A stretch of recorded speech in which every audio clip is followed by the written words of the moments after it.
안녕하세요. 아마샤가 에돔을 정벌하고 영토를 회복합니다. 오늘 본문은 열왕기하 14장 1절에서 16절입니다. 1절 이스라엘 왕 여호아스의 아들 요아스 2년에 유다 왕 요아스의 아들 아마샤가 다스리기 시작했습니다.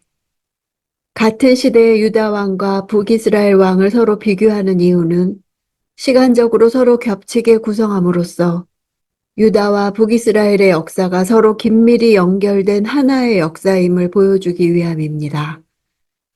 즉, 북이스라엘과 남유다의 역사는 각기 분리된 개별적인 역사가 아니라 하나님의 구속 경륜 가운데 포함된 하나의 역사임을 전달하기 위한 의도가 담겨 있는 것입니다. 5절 아마샤는 왕권을 든든히 한 후에 선왕인 자기 아버지를 죽인 신하들을 처형했습니다. 왕권을 든든히 한 후에란 솔로몬의 전성기를 나타낼 때 쓰인 표현입니다. 아마샤 왕권이 아마샤 스스로의 힘으로 확립되었음을 의미합니다. 아마샤는 집권 초기에 부친을 암살한 세력에 의해 많은 간섭을 받았을 것입니다. 그러나 이러한 어려움을 뚫고 여호와 앞에 정직히 행함으로 왕권을 확립할 수 있었습니다. 또한 아마샤의 통치로 인해 국력이 신장되었습니다. 그동안 유다는 아하시아 아달랴의 악정과 아람 왕 하사엘의 공격으로 국력이 많이 쇠약해져 있었습니다. 한데 아마샤는 정권을 잡으면서 이처럼 쇠약해진 유다의 국력을 신장시켰던 것입니다. 여기서 두 번 나오는 죽이다는 단어는 치다, 박살내다로 잔인하게 죽이는 것을 뜻합니다. 부왕 요아스를 잔인하게 죽인 자들에 대해 그들과 동일하게 잔인한 방법으로 복수했음을 알 수 있습니다. 6절 그러나 그 신하들의 아들들은 모세의 율법책의 기록에 따라서 죽이지 않았습니다. 모세의 율법책에 여호와께서 아버지는 그 자녀들로 인해 죽임당해서는 안 되고 자녀들은 그 아버지로 인해 죽임당해서는 안 된다. 각자 자기 죄로 인해 죽임을 당할 것이다 라고 명령하셨습니다. 당시 근동에는 이에는 이로라는 동해보복법이 냉혹하게 적용되었고 조상의 죄를 자손이 담당한다라는 연좌제의 관습도 널리 퍼져 있었습니다. 그러나 각 사람은 자기 죄로 말미암아 죽임을 당할 것이라는 신명기 24장 16절 말씀은 고대법을 뛰어넘는 말씀으로 피해 보복의 악순환을 끊기 원하시는 하나님의 뜻이 표현된 것이었습니다. 아마샤는 신명기의 말씀에 근거하여 당시의 일반화된 관습까지도 뛰어넘을 정도의 믿음을 가졌던 것입니다. 7절 아마샤는 소금 골짜기에서 에돔 사람 1만 명을 죽였습니다. 그리고 전쟁을 일으켜 셀라를 함락하고 그 이름을 욕드이라고 불렀는데 그 이름이 오늘날까지도 있습니다. 소금 골짜기는 사해 최남단에 위치해 집중호우가 내리는 우기 때에는 때때로 범람했지만 건기에는 늘 메말라 있었고 사회 주위의 암염에서 흘러온 소금이 쉽게 발견되는 골짜기였습니다. 이곳은 다윗이 에돔과 전쟁을 하여 승리한 곳이었는데 그 이후로 에돔인들이 이곳에 요새를 만들었습니다. 아마샤가 에돔 사람과 이곳에서 전쟁을 한 것은 아람이 유다를 괴롭히는 틈을 타서 에돔이 유다 남쪽 변방 지역을 조금씩 차지하려고 했기 때문이었습니다. 그래서 아마샤는 이 지역에서 에돔을 몰아내고 아라바 지역으로부터의 접근을 막았던 것입니다. 아마샤는 에돔 사람들을 죽이고 돌아올 때 에돔의 신들을 가져와서 자기의 신으로 세우고 경배했습니다. 셀라는 오늘날의 페트라와 인접한 지역으로 일시적으로 점령한 것이 아니라 영구적으로 유다에 편입되었습니다. 8절 그때 아마샤가 예후의 손자이며 여호아스의 아들인 이스라엘 왕 요아스에게 사람을 보내 말했습니다. 와서 서로 보고 싸우자. 역대하에 아마샤가 북이스라엘에 도전을 한 내용이 나옵니다.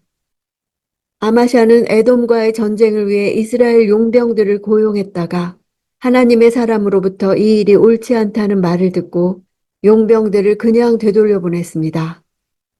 돈도 받지 못하 불쾌해진 용병들은 돌아가는 길에 남유다 사람 3천을 죽이고 많은 물건을 노략한 사실이 있습니다. 아마샤는 북이스라엘 군사 10만 명을 은 100달란트에 고용했는데 이 사실은 당시 북이스라엘과 남유다 사이가 원만했음을 보여줍니다. 그리고 이러한 관계는 남유다가 북이스라엘의 세력권 하에 있었기 때문에 가능한 것이었습니다. 그런데 정작 전투에 참여하지도 못하고 돈도 못 받고 되돌아가게 된 북이스라엘 군대로 인해 급기야는 유다가 북이스라엘과 전쟁을 하게 된 원인으로 작용한 것입니다. 이것은 외적 요인이고 내적 원인은 남유다 왕 아마샤의 교만이었습니다. 군사적으로 남유다가 북이스라엘에 비해 절대 열세였음에도 불구하고 아마샤는 에돔에서의 승리감에 취해 교만한 마음으로 북이스라엘과의 전쟁을 감행하게 되었던 것입니다. 이스라엘의 요아스를 소개하며 예후의 손자라고 표현한 것은 아마샤의 할아버지 아하시아를 잔인하게 죽였던 예후의 후손을 처단하려는 목적이 있음을 암시하고 있는 것입니다. 9절. 그러나 이스라엘 왕 요아스는 유다 왕 아마샤에게 대답했습니다. 레바논의 가시나무가 레바논의 백향목에게 사람을 보내 내 딸을 내 아들에게 주어 결혼하게 하여라 라고 하자 레바논의 들짐승이 지나가면서 그 가시나무를 발로 밟아버렸다. 요아스는 우화를 들어 아마샤의 어리석음을 비웃습니다. 레바논 가시나무는 가시가 많고 비늘이 달려있는 초목으로 작은 잎사귀가 서너 개 달려있는 데다가 머리카락같이 생겨서 그늘이 생기지 않는 특성이 있습니다. 가시나무는 봄에 아름다운 꽃이 피지만 열매는 식용으로 유용하지 못합니다. 더욱이 가시가 많기 때문에 꽃조차도 꺾기 힘듭니다. 즉 가시나무는 아무짝에도 쓸모없는 나무입니다. 성경에서 가시나무는 저주와 심판을 상징합니다. 즉 유다가 쓸모없고 비천할 뿐 아니라 저주받은 상태에 이르게 될 것을 나타내기 위해 사용되었습니다. 반면에 백향목은 가시나무와는 정반대의 나무입니다. 높이가 30m이며 수명이 1000년이나 되는 백향목은 정결케 하는 의식과 성전 건축의 재료 등으로 사용되었습니다. 이스라엘에서 백향목은 영광, 고귀한 신분의 상징으로 사용되었습니다. 요아스는 아마샤의 행위가 가시나무가 백향목과 사돈관계를 맺자고 하는 것과 같이 자신의 분수를 모르고 덤벼드는 어리석은 행위임을 냉소적으로 지적하고 있는 것입니다. 13절. 이스라엘 왕 요아스는 아하시아의 손자이며 요아스의 아들인 유다 왕 아마샤를 베세메스에서 사로잡았습니다. 그러고 나서 요아스는 예루살렘으로 가서 예루살렘 성벽의 에브라임 문에서부터 모퉁이 문까지 400규빗을 무너뜨렸습니다.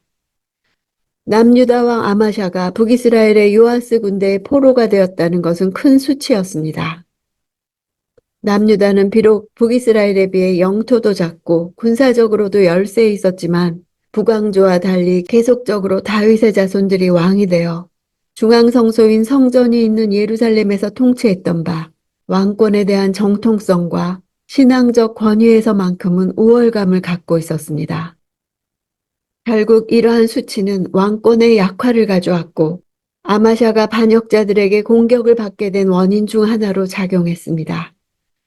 아하시아의 손자 아마샤라고 밝힘으로써 남북 간의 전쟁이 과거 예후가 아하시아를 살해했던 사건에 뿌리를 두고 있음을 다시 한번 상기시킵니다. 14절. 요아스는 여호와의 성전과 왕궁 창고에 있던 모든 금과 은과 모든 기물들을 가져갔습니다. 또 사람들을 인질로 사로잡아 사마리아로 데려갔습니다. 왕궁 창고에 있던 보물을 가져갔다는 것은 남유다의 완전한 패배를 보여주고 성전에 있던 기물을 가져갔다는 것은 북왕국의 요아스가 하나님을 경외하지 않는 불신앙적 인물임을 보여주는 것입니다. 당시 요아스는 인질들 뿐만 아니라 유다왕 아마샤까지도 잡아갔고 아마샤는 요아스가 죽은 후에야 유다로 돌아왔습니다. 유다 왕들이 산 땅을 없애지 못한 것은 이스라엘 왕들이 여로보암의 금송아지를 없애지 못한 것과 같은 죄였습니다. 산 땅에는 지성소가 없었습니다. 성전의 지성소에는 하나님 말씀의 돌판이 들어 있습니다. 이것은 하나님을 껄끄럽게 여기게 하는 것입니다. 하나님은 말씀하시는 분이시고 생각과 판단과 계획과 목적을 가지고 계시는 인격적이고 살아계신 분이라는 증거가 지성소입니다. 산당에는 지성소가 없어서 내 판단과 생각과 계획과 소원을 마음껏 주장할 수 있습니다. 산당에서 예배드리고 싶은 마음을 억제하는 길은 유다왕 요아스가 한 것과 같이 성전을 보수하는 일입니다. 지성소에서 하나님께서 말씀하시도록 무너진 곳을 날마다 살피고 다시 세워야 합니다.